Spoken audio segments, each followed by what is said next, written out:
Minority council of Maharashtra की जानिब से 13 अक्टूबर को औरंगाबाद से मुंबई मंत्रालय तक का माइनॉरिटी काउंसिल ऑफ महाराष्ट्र का जो है पैदल लॉन्ग मार्च है निकाला जा रहा है।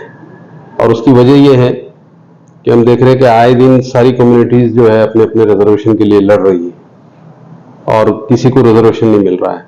मुसलमानों का ये 27 साल 28 साल पुरानी तहरीक है माइनॉरिटी काउंसिल की कि मुसलमानों को रिजर्वेशन दिया जाए। जो वक्त पे जो हुकूमतें बनी मुसलमानों की तरक्की करने के लिए, जिन्होंने अपने कमीशंस बनाए, बहुत कमीशन बने यहाँ पे, लेकिन सब ने जो है ये डिमांड की है कि मुसलमान पसमानदा है, उनको रिजर्वेशन दिया जाए। लेकिन हुकूमतों ने जो है अपनी चिकनी चोपड़ी बातों से जो है बहला के रखा और रिजर्वेशन नहीं दिए। इलेक्शन के आते आते कुछ 5% तालीम के अंदर हमको रिजर्वेशन मिला था, लेकिन उसके बाद वो रिजर्वेशन भी बहाल नहीं हो पाया। तो ये सारी चीजें हम महसूस कर रहे थे, काउंसिल के जिम्मेदारान महसूस कर रहे थे कि 27-28 साल से इस रिजर्वेशन की मुहिम को लड़ रहे हैं और अब बहुत सारे लोग जो है रिजर्वेशन के लिए, धनगर समाज जो है वो अपने आप को SC के अंदर शामिल करने के लिए लड़ रहा है।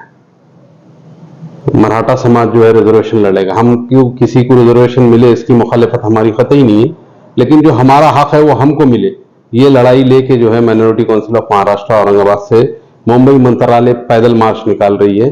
और इंशाल्लाह हम जो है, हमने जो इसकी तरतीब बनाए हैं वो तरतीब ऐसी है कि हम रोजाना 20 किलोमीटर का सफर मुसाफिर तय करेंगे और जहाँ जहाँ रुकेंगे वहां पर जलसे लेंगे। जहाँ जहाँ भी मुसलमानों की आबादी है वहां मुसलमानों के अंदर रिजर्वेशन को लेके, और एक जो दूसरा मुद्दा इसके साथ में हमने रखे हैं वो आहीन बचाओ का है, संविधान बचाओ। क्योंकि आए दिन जो है संविधान के अंदर जो है गड़बड़ियां करने की कोशिश की जा रही है, संविधान को बिगाड़ने की कोशिश की जा रही है और नए नए कानून को पास करके जो है लोगों के ऊपर थोपा जा रहा है। तो ये सारी चीजों को मद्देनजर रखते हुए माइनॉरिटी काउंसिल ऑफ महाराष्ट्र के जिम्मेदारान ने ये तय किया कि हमने बहुत मेमोरेंडम दिए, बहुत सारे लोगों से मुलाकात के, चीफ मिनिस्टरों से मुलाकात करे, डिप्टी चीफ मिनिस्टरों से मुलाकातें कर लिए, माइनॉरिटी की जिनके ऊपर जिम्मेदारी दी हुई है उनसे मुलाकातें कर लिए, लेकिन जो है माइनॉरिटी का कोई भला करने के लिए कोई जो है संजीदा नहीं है। लिहाजा ये मार्च जो है हम उनको संजीदा करने के निकाल रहे हैं और मुसलमानों के बीच में जाकर ये बताने की कोशिश कर रहे हैं कि हम रिजर्वेशन हुकूमत से भीख की शक्ल में नहीं मांग रहे, जो हमारा हक है वो हक मारे। और ये हक किसने तय करा? ये हक भी जो है हुकूमतों ने तय करी कि इनको दिया जाए। जैसा सच्चर कमेटी की रिपोर्ट के अंदर ये साफ तौर से निकल गया कि मुसलमान कितने दर्जे में पसमानदा है, तो उस बुनियाद के ऊपर हम रिजर्वेशन मांगने की कोशिश कर रहे हैं। और इसीलिए जो है अब हमने एक नई तरतीब एहतजाज की है, सोचे कि हमने मेमोरेंडम्स दे दिए, बहुत सारी चीजें कर लिए, अब हम पैदल मार्च करेंगे। हम अपने आप को अजीमत में डालेंगे, हम अपने आप को जो है खपाएंगे और हुकूमत को बताएंगे कि हम इसके अंदर कितना संजीदा है कि हमारा हक हमको दो। इसके लिए लड़ने के लिए ये मुहिम जो है इंशाअल्लाह अजीज 13 अक्टूबर को आम खास मैदान जामा मस्जिद से निकलेंगी और 20 दिन के सफर तय करते हुए मंत्रालय पहुंचाएंगी। जहां से पहला स्टॉप जो हमारा निम्बे जलगांव है, फिर उसके बाद गंगापुर है, फिर उसके बाद वैजापुर है, फिर येवला है, फिर निफाड़ है, फिर नासिक है, फिर उसके बाद गोठी है, फिर उसके बाद कसारा घाट से होते हुए जहां पे रुक रहे, हम कुछ ढाबे हमारे को मिले हुए अभी, तो ढाबों की कोशिश कर रहे हैं कि वहां रुकना, तो वहां रुकने की कोशिश करेंगे। मुमरा पे रुकने की कोशिश करेंगे, भिवंडी पे रुकने की कोशिश करेंगे, कल्याण पे रुकने की कोशिश करेंगे। और ये ऐसा सफर जो है वो 20 दिन का सफर हमने तय करा इंशाअल्लाह। तो अब देखते हैं आगे क्या हालात बनते हैं। आपको परमिशन मिली? परमिशन के लिए हमने बॉम्बे जाके जो है महाराष्ट्र DG से मुलाकात की है और DG साहब ने बोले कि ठीक है मैं देख रहा हूँ और आप जाइए आगे, हम परमिशन आपको पीछे भिजाएंगे। तो इसके बाद हमने होम सेक्रेटरी से भी वहाँ मुलाकात की है मंत्रालय में जाके, उनको भी जो है निवेदन दिए, उनको भी एक लेटर दे दी कि हमारे को परमिशन दी जाए एक लॉन्ग मार्च के लिए। इसके बाद तो औरंगाबाद के अंदर सिटी शहर के अंदर हमने कमिश्नर साहब से मुलाकात किए, उनको भी सारी तफसीलात बताए कि ये जो संगठना है, ये जो हमारी ऑर्गेनाइजेशन है, ये कम से कम 27-28 साल से उस रिजर्वेशन की मुहिम में काम कर रही है। उसी तरीके से हमने औरंगाबाद ग्रामीण को भी जो है लेटर दिए कि हमको परमिशन दी जाए और आगे हमारी जो है सिक्योरिटी के इंतजाम किए जाए। इससे पहले भी जो है अंकर मैदान से एक बहुत बड़ा मोर्चा निकला था खासदार इम्तियाज जलील के नेतृत्व में, और यह मोर्चा सभा में तब्दील हुआ। वहां पर ओवैसी साहब भी आए थे मुंबई में। तो अभी तक के इतना बड़ा उन्होंने मोर्चा निकाले, तो अभी तक के आरक्षण तो कुछ मिला नहीं। तो क्या आपको लगता है क्या आपको मिल जाएगा आरक्षण इस मार्च से?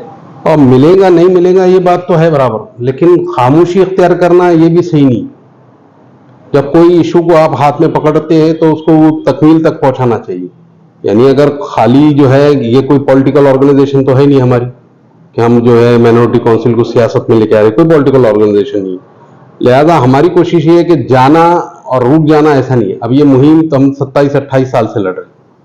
अगर आपको याद होगा यहाँ पर कि पूरे महाराष्ट्र के अंदर माइनॉरिटी काउंसिल ने रिजर्वेशन मुसलमानों के लिए मिला जाए, इसके लिए जितनी कोशिश करी, मैं नहीं समझता हूं कि और कोई संगठन इतनी बड़ी है जिसने जो है इस किस्म की कोशिश करी है। सियासी लोगों ने जो है गए भी है, मोर्चे लेके गए, धरने दे दिए, ये कर दिए, और उसके बाद वो पूरा टाइम फिश हो गया। खुद मैं इस बात पे यकीन करता हूं कि यहाँ पर जब मैं एक सियासी जमात का जिम्मेदार था यहाँ पर, और उस सियासी जमात को जब यहाँ पे नहीं आने दिया जा रहा था, तो सबसे पहले अगर कोई जलसा उसका हुआ था तो वो रिजर्वेशन पे हुआ था। तो रिजर्वेशन की तहरीक हमारी आज की नहीं है, बहुत पुरानी है। जहां भी रहे हमने रिजर्वेशन के लिए लड़े, और अब देख रहे हैं कि जैसी जैसी इलेक्शन करीब आ रहा, हर कम्युनिटी रिजर्वेशन लेने के लिए भाग रही, तो हम क्यों पीछे हो जाए, हम क्यों खामोश हो जाए? क्योंकि हमारा तो हक है, हमको तो लेना चाहिए। कितने सियासी पार्टियां संगठन का सपोर्ट है इस मार्च में? तो सियासी पार्टियों में 2 लोगों ने तो हमको अलग ऐलान सपोर्ट कर दिया अभी। अबू आसिम आजमी साहब ने समाजवादी के जो है उन्होंने फुल फ्लैश हमको सपोर्ट किया। बम्बई में उन्होंने बहुत सारी मदद भी की हमको, डीजी से मुलाकात करने में, होम सेक्रेटरी से मुलाकात करने में, ये सारी चीजों में अबू आसिम साहब ने हमारे को बहुत अच्छी वो जो है बहुत मदद की उसने। और तो समाजवादी का फुल सपोर्ट है हमारा। जमायत को न्योता वगैरह दिए गए अपने साथ में चलने के लिए मार्च में? MIM को, अच्छा, मुसलमानों को इस पूरे इशू के अंदर नेता देने की जरूरत है? हमने तो अबू आसिम को भी न्योता नहीं दी, तो इनको न्योता देने की किसी को जरूरत है? अगर आप इसमें संजीदा है, खाली सियासत के लिए रिजर्वेशन का अगर इस्तेमाल अगर कोई कर रहा है तो वो एक अलग बात, लेकिन आप अगर वाकई में मुसलमानों को रिजर्वेशन दिलाने में संजीदा है तो आपको न्योता देने की जरूरत नहीं है। आप जुड़िए, जिसके पीछे जाने जुड़िए। तो क्यों नहीं जुड़ रहे? खासदार साहब तो यह भी कह रहे हैं कि ये जो लोग आरक्षण के लिए डिमांड कर रहे हैं, निवेदन दे रहे हैं, फोटो निकाल रहे हैं, मीडिया के सामने आ रहे हैं, तो इनके बाद अभी कुछ काम नहीं बचा हुआ, और इस सरकार से आप उम्मीद भी नहीं लगा सकते, वक्त जाया हुआ है, ऐसा भी कह रहे हैं। अब खासदार साहब क्या कह रहे हैं यार, मैं उसका जवाब नहीं दूंगा, लेकिन इतना जरूर करूंगा कि लड़ने वाले लोग लड़ते रहते और सियासत करने वाले लोग सियासत करते रहते। हमारी पूरी जो है अगर जिंदगी का जायजा लिया जाएगा इस शहर के अंदर अगर, तो हमने लड़ा है। वो मुसलमानों के कोई भी इशू हो उसके ऊपर हमने जो है आवाज उठाई है, उस पर लड़ा है और वो लड़ते रहेंगे। यहां हम कोई सियासत करने नहीं आए हुए, और अगर मुसलमानों के जज्बात अगर किसी में भी है और रिजर्वेशन को लेकर वो संजीदा है तो आइए मैदान में और जुड़िए हमारे साथ।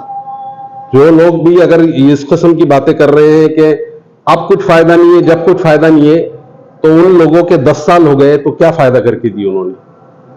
तो एक सीधा है। तो अब वो बहस में मेरे को आप लेके मत जाइए। आप मुझे बस, मैं समझ रहा हूं आपकी जितने सवाल आप जिस तरीके से आ रहे, मेरे को किधर घसीटने की कोशिश कर रहे हैं आप लोगों को रिजर्वेशन पे बात करिए, मैं रिजर्वेशन पे बात करूंगा। आप ओबीसी से भी आते हैं, उसमें भी हिस्सेदारी मांगी जा रही है मराठा समाज की ओर से, तो क्या लगता है आपको मराठा समाज का आरक्षण के बारे में? मराठा समाज के आरक्षण को हमारे को जो है कतई उसकी मुखालिफत नहीं। मराठा समाज को आरक्षण मिलना चाहिए, और पसमानदा कोई भी कम्युनिटी का जो है लोग है उनको जो है हुकूमत को तो चाहिए कि उनको जो है वो आप करें, उनको उठाए। ये हुकूमत की जिम्मेदारी है। मुसलमान में पसमानदा है, ये जो है जावेद कुरैशी नहीं बोल रहा या और कोई लीडर नहीं बोल रहा, ये जो हुकूमतों ने जो अपने अपने कमीशंस बिठाए थे उनकी रिपोर्ट आपके सामने मौजूद है। तो लिहाजा अब जो है मजीद गवर्नमेंट को बोलने की जरूरत नहीं है कि गवर्नमेंट ने देना चाहिए, कुछ बुग़्ज़ नहीं करना चाहिए। अब हम समझ रहे हैं ये बात को कि बहुत लोग जो है कि अब बीजेपी की हुकूमत में कैसा मुसलमानों को रिजर्वेशन नहीं मिलेगा, तो हमने क्या खामोशी इख्तियार कर लेना चाहिए कि बीजेपी की हुकूमत में नहीं मिला? आवाज तो उठनी चाहिए, आवाज तो उठनी चाहिए। बीजेपी की रहो, शिवसेना की रहो, कांग्रेस की रहो, एनसीपी की रहो, समाजवादी की रहो या वंचित बहुजन आघाड़ी की रहो, किसकी भी हुकूमत रहो, आवाज उठनी चाहिए। और जब तक उठनी चाहिए, उठती रहनी चाहिए जब तक हमारे को जो है रिजर्वेशन नहीं मिलता। आपको खुला औरंगाबाद के अंदर एक मिसाल है कि मराठवाड़ा यूनिवर्सिटी के लिए दलितों ने जो मूवमेंट शुरू करे, कितना बड़ा मूवमेंट था। लोगों ने अपनी जानों के नजराने उसके अंदर पेश कर दिए, इतना लड़े कि आखिरकार वो यूनिवर्सिटी का नाम जो है बाबा साहब अंबेडकर मराठवाड़ा यूनिवर्सिटी करना पड़ा। तो ये जो है लड़ना पड़ेगा, तो उसके बाद ही जो है बहुत सारी चीजें हमारे हाथ में आएंगी। हमारे हाथ से बहुत सारी चीजें खिसक रही भी है। अब वो खसकने के लिए जो लोग जिम्मेदार है वो अपना एहतसाब करें कि आप कहां कम पढ़ रहे हैं, आप कम कहां पढ़ रहे हैं। जो मुस्लिम लीडरशिप है महाराष्ट्र के अंदर, वो लीडरशिप कहां कम पड़ रही है, वो अपना एहतसाब करे कि हम यहां कम पढ़ रहे हैं। तो फिर वो संगठना ऐसी हमारी जैसी छोटे छोटे लोगों को संगठना निकालने की जरूरत ही नहीं पड़ेगी, इसे एहतजाज करने की जरूरत नहीं पड़ेगी। हमारी अवाम से ये अपील है कि इस मुस्लिम रिजर्वेशन पे और आहीन बचाव के ऊपर आप हमारा सपोर्ट कीजिए। 13 तारीख के दिन हम लोग जो है आम खास मैदान और जामा मस्जिद का जो आम खास मैदान की तरफ से गेट है वहां से निकल रहे हैं हम। तो मैं उलमा इकराम से, उन नौजवानों से, उन जो है तालीमी इदारों से और तालीम से रिलेटेड ऐसे जितने लोग हैं उन सब से ये गुजारिश करने वाला हूं कि भले ही जो है आप औरंगाबाद बॉम्बे तक हमारा सफर तय ना करें, बॉम्बे तक नहीं आए, लेकिन जामा मस्जिद से आपकी दुआओं के साए में हमको रुखसत कीजिए। हम रुकने वाले नहीं है किसी भी तरीके से। आप हमारे को आपकी दुआओं के साए में इस औरंगाबाद शहर से बंबई तक निकलने के दुआ के साथ निकालिए, इसलिए कि रास्ते में हो सकता है बहुत दुश्वारियां पैदा हो, बहुत सारी जो है बदमाशियां पैदा हो और बहुत सारे लोग जो है बदमाशी करने पर दुआ है।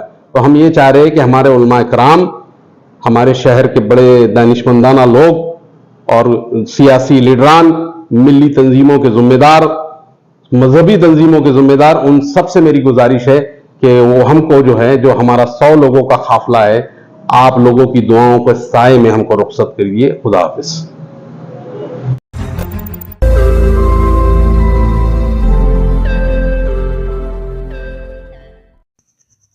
रोज नई खबरों को देखने के लिए हमारे औरंगाबाद समाचार चैनल को सब्सक्राइब कीजिए और नोटिफिकेशन पाने के लिए हमारे बेल आइकन को दबाइए ताकि हर खबर की नोटिफिकेशन आपको मिलती रहे।